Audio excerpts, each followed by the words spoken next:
Dans ce tutoriel de Unity, nous verrons comment utiliser le Distance Join 2D. Le Distance Join 2D permet de faire des effets de maintien d'une distance entre deux objets dans Unity. Par exemple, nous avons la plateforme placée sur notre scène, et pour utiliser le Distance Join 2D, nous allons l'ajouter comme composant. Donc, le Distance Join 2D se trouve dans la physique 2D, ou plus simplement, pour le trouver, on peut taper DIST. Donc, en l'ajoutant, par défaut, Unity va nous ajouter un Rigid Body 2D. Donc, ça devient un objet avec un corps. C'est important pour le Distance Join. Ainsi, Unity va placer un point d'ancrage. Si vous remarquez, l'objet sur lequel j'ai placé mon composant est ici. Et son point d'ancrage est placé un peu plus bas. Donc, si je démarre ma scène, surveillez en bas ici, par défaut, donc mon Distance Join est en fait une espèce de câble rigide qui demande à Unity de maintenir une distance constante entre le point d'ancrage et l'objet sur lequel mon composant est placé.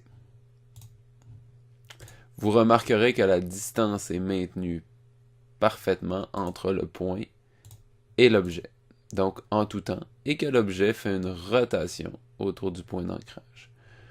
Voyons plus précisément l'ensemble des composants ou l'ensemble des propriétés du composant Distance Join 2D. Premièrement, donc pour utiliser le Distance Join 2D, Unity nous propose de configurer automatiquement la distance. Cet élément-là peut être très pratique, puisque au départ, ou si je change la position de mon objet par rapport à son point d'ancrage, Unity va mettre à jour la distance automatiquement.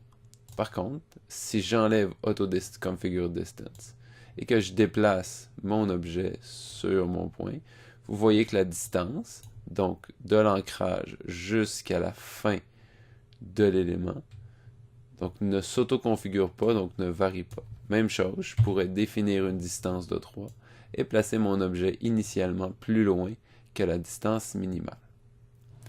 Dans le cas qui nous occupe ici, tant que Max Distance Only n'est pas coché, donc c'est un peu contre-intuitif, mais si je coche Max Distance Only, vous allez remarquer que si mon objet démarre un peu plus loin, il va tomber naturellement vers son centre de gravité et la distance déterminée va être maintenue plutôt comme un maximum et non pas comme une distance absolue. Play. Donc vous voyez, l'objet va tomber et ensuite la distance va être maintenue avec le point d'ancrage. Mais durant la chute, la distance ne sera pas maintenue. Donc ça pourrait être définir une distance maximale d'un objet qui pourrait s'accrocher à son point d'ancrage. Si je désélectionne Max Distance Only, vous allez bien voir, même si mon objet démarre plus loin, que automatiquement Unity va le ramener à sa distance maximale et va maintenir l'écart entre le point d'ancrage et mon objet en tout temps. Si je lui demande de garder la configuration automatique, il va ajuster la distance en fonction de mon déplacement. Pour changer le point d'ancrage, donc le second point de fixation, je vais sélectionner celui-ci et je peux le déplacer à l'aide du curseur de la souris pour le placer exactement où je veux. Et si vous remarquez, le Connected Anchor, donc qui est en fait le point d'ancrage, donc la connexion de mon Distance Join, je pourrais le configurer aussi de manière automatique. Par exemple, 1 et 4 ici. Vous comprendrez que 1 et 4 ne font pas référence à une position relative à mon objet, mais bien une position absolue dans le monde. Donc si j'approche mon objet et que je le fais tourner autour du point d'ancrage, donc la coordonnée en X et en Y ne varie pas. Donc cette coordonnée de point d'ancrage-là correspond à une coordonnée à l'intérieur de ma scène et non pas en rapport avec mon objet sur lequel j'ai ajouté l'ancrage. Deuxième configuration qu'on peut faire, ici par rapport à la distance, c'est ce petit point ici qui fait référence à ce qu'on appelle ici le anchor, qui lui est positionné par rapport au GameObject de base. Donc si j'appuie pour le bouger, je vais appuyer sur le bouton Alt et je vais pouvoir déplacer le point d'ancrage. Donc dans ce cas-ci, ce sera la partie inférieure qui sera reliée à mon point d'ancrage, ce qui va changer le comportement de mon GameObject, si vous remarquez bien. Que maintenant, mon GameObject va être libre de pivoter, donc en fait de changer son angle en fonction du point d'ancrage ou des mouvements de son rigid body. Pause. Si vous remarquez, c'est comme si on créait une jointure, donc en fait un axe de rotation sur ce point-là, par rapport au point central de mon objet. Et si je venais déplacer sur un coin mon objet, je pourrais donc créer un autre type de rotation, comme si mon objet était attaché par ce point.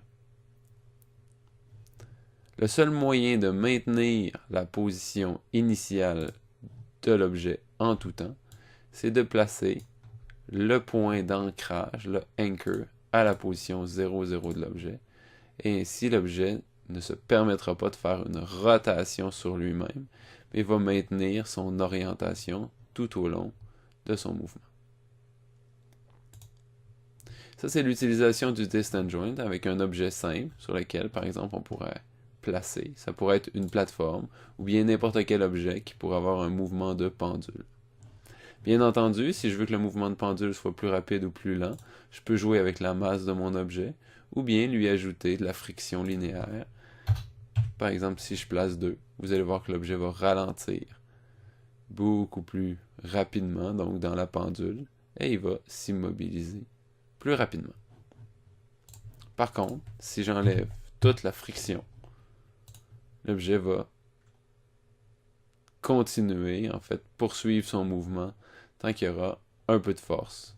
Donc, c'est plutôt la gravité qui va agir directement sur l'objet, comme s'il était dans un monde sans friction. Dans les autres options que l'on a, on peut connecter notre Distant Joint sur un second Rigid Body. C'est ce que je vais faire. Donc, je vais dupliquer cette plateforme-là pour avoir une seconde plateforme, appelons-la plateforme 2, que je vais venir déplacer et sur lequel je vais retirer le composant Distant Joint. Donc, au lieu d'attacher ma première plateforme sur un point à l'intérieur du monde, je vais venir la placer sur le Rigid Body de ma seconde plateforme en venant sélectionner, donc soit en faisant un drag and drop de mon objet, ou bien en sélectionnant par le menu ma seconde plateforme. Pour faciliter le repérage entre les deux, je vais venir déplacer mon point d'ancrage sur ma seconde plateforme. Maintenant, le comportement des deux sera le suivant, c'est-à-dire que les deux éléments maintiendront leur position relative l'une à l'autre. Donc, dans ce cas-ci, pas un gros changement puisque mes deux plateformes tombent à la même vitesse. Mais si je plaçais, entre autres, donc si ma première ou ma deuxième plateforme n'avait pas la même masse ou avait une friction qui était différente. Donc on remarquera que, donc je vais augmenter la friction pour remarquer l'effet, que les deux plateformes se suivent l'une et l'autre et leur comportement est dicté par ce lien-là. Bien entendu, il passe au travers de mon sol, puisque mon sol, bien qu'il y ait un box collider sur mon sol, mes deux plateformes n'ont qu'un rigid body et n'ont pas de collider. Pour cette démonstration-là, je vais aussi vous montrer si par exemple j'enlève la gravité sur un de mes deux rigid body. Ça va me permettre de vous montrer donc que bien que la gravité ne s'applique pas, le premier transporte l'autre ou affecte la position de l'autre en tirant. Si je place le deuxième, donc, et je lui dis qu'il est kinématique, donc qui ne sera pas affecté par les mouvements physiques, donc il va rester immobile. Donc la première plateforme se déplace par rapport à notre deuxième qui est fixe. Par contre, là je suis sorti un peu de la caméra, je vais juste replacer mes deux plateformes pour que mon jeu en bas voit bien les éléments. Par contre, si mes deux éléments avec la rigid body, donc je veux qu'il y ait une collision entre les deux éléments, donc je vais juste permettre de réduire la distance pour que les deux passent un au travers de l'autre. Donc dans ce cas-ci, les deux éléments passent un au travers de l'autre. Par défaut, si je leur ajoute des box collider, donc pour l'un et pour l'autre, par défaut, les deux plateformes vont ignorer la collision l'une avec l'autre, bien que les deux aient un box collider. Par contre, si je configure mon distant join pour gérer les collisions entre les éléments connectés, Unity va permettre à nos deux éléments d'entrer en collision, bien qu'ils soient reliés avec la jointure. Donc c'est une configuration supplémentaire qui permet de jouer un peu avec le distant join. Le dernier paramètre dont je veux parler est le break force, qui présentement est mis à l'infini, qui lui va déterminer la force minimale, en fait la force maximale à laquelle le lien va se briser. Donc pour l'instant, à l'infini, peu importe la force appliquée sur mon joint, donc la distance va toujours être maintenue. Par contre, si je fixe par exemple 10, et que la force de la collision ou de la physique dépasse 10, le joint va rompre. Donc c'est le principe d'une corde. Si la force devient plus grande que la capacité de la corde, donc j'aurai un lien qui sera rompu.